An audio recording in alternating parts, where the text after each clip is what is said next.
Hello students, welcome to my YouTube channel. Today I discuss a vital video for class 10 subject Bengali.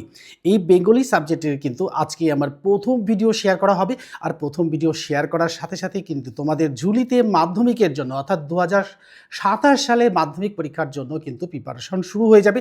তাই আমি বলবো আজকের এই ভিডিওটা কিন্তু তোমাদের কাছে খুবই গুরুত্বপূর্ণ, তোমরা গুরুত্ব সহকারে দেখবে এবং এখান থেকেই কিন্তু কিছু নাম্বার নিয়ে তোমাদের ঝুলিতে জড়ো করে রাখবে।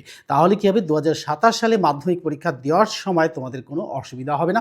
আজকে কিন্তু তোমাদের এই বেঙ্গলি সাবজেক্ট কিন্তু পড়বো কেন না, দেখো অন্যান্য সাবজেক্টগুলো যেমন সহজেই পড়া যায়, সহজেই বোঝা যায়, কিন্তু দেখো বাংলায় একটা বিষয়টা কিন্তু খুবই কঠিন, সবচেয়ে কঠিন বিষয় এই বাংলা। এই বাংলা বিষয় কেন কঠিন জানো তো? এর ব্যাকরণ পাঠ আছে, এই ব্যাকরণ পাঠ আছে, বিভিন্ন গল্প আছে, নাটক আছে, উপন্যাস আছে, এইগুলো কিন্তু সব আমাদের কিন্তু পড়তে হবে। আর এইগুলো পড়ার সাথে সাথে কি হবে না, তোমাদের ঝুলিতে নম্বরটা জড়ো হয়ে যাবে। তাই আজকে কিন্তু শেয়ার করব কি কোন বিষয়টা, অর্থাৎ বিষয়টা বাংলা আর কোন টপিকটা হচ্ছে জ্ঞানচক্ষু। এই জ্ঞানচক্ষু কথার অর্থ হতে হয়, তার জ্ঞানচক্ষু কথার বাংলা আক্ষরিক অর্থ বোধোদয়, অর্থাৎ জ্ঞানের চোখের, অর্থাৎ চোখে দেখার মধ্যে দিয়ে জ্ঞানের উন্মেষ ঘটানো। এই জ্ঞানের উন্মেষ ঘটাতে পারলেই কিন্তু কি হবে না, তোমাদের লক্ষ্য স্থির হয়ে যাবে। তাই আমি বলবো যে আজকের এই ভিডিওর দেখার সঙ্গে সঙ্গে কিন্তু তোমরা প্রিপারেশন নিতে শুরু করে দেবে। আর এখান থেকে যে প্রশ্নগুলো পরীক্ষায় আসবে, অর্থাৎ যে প্রশ্নগুলো ইম্পর্টেন্ট সেই কোশ্চেনগুলোই তোমাদের সাথে শেয়ার করব উত্তর সমেত। গল্পটা পড়ার পর এখান থেকে 1 নম্বর এবং 2 নম্বর কোশ্চেনগুলো কিন্তু তোমাদের সাথে শেয়ার করব।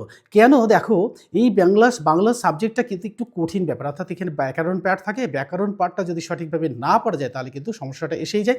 তাই এই গল্প, নাটক আর কবিতা পড়ার সাথে সাথে কিন্তু তোমাদের সমস্যাটা দূর হয়ে যাবে। তাই আমি বলবো আজকের ভিডিওটা তোমরা গুরুত্ব সহকারে দেখবে।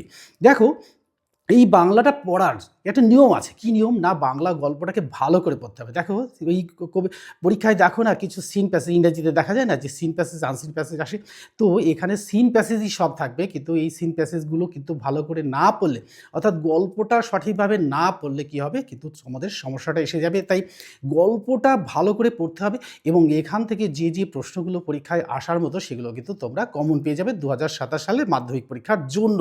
দেখো, আমার দ্য লার্নিং চ্যানেল থেকে আজকে যে ভিডিওগুলো শেয়ার করেছি, অর্থাৎ আজ পর্যন্ত যে ভিডিওগুলো শেয়ার করছি, অর্থাৎ 2026 সালে যারা মাধ্যমিক পরীক্ষা দিয়েছে তারা কিন্তু সব কোশ্চেন কমন পেয়ে গেছে আমার এই চ্যানেল থেকে যেগুলো শেয়ার করেছি তার মধ্যে থেকে।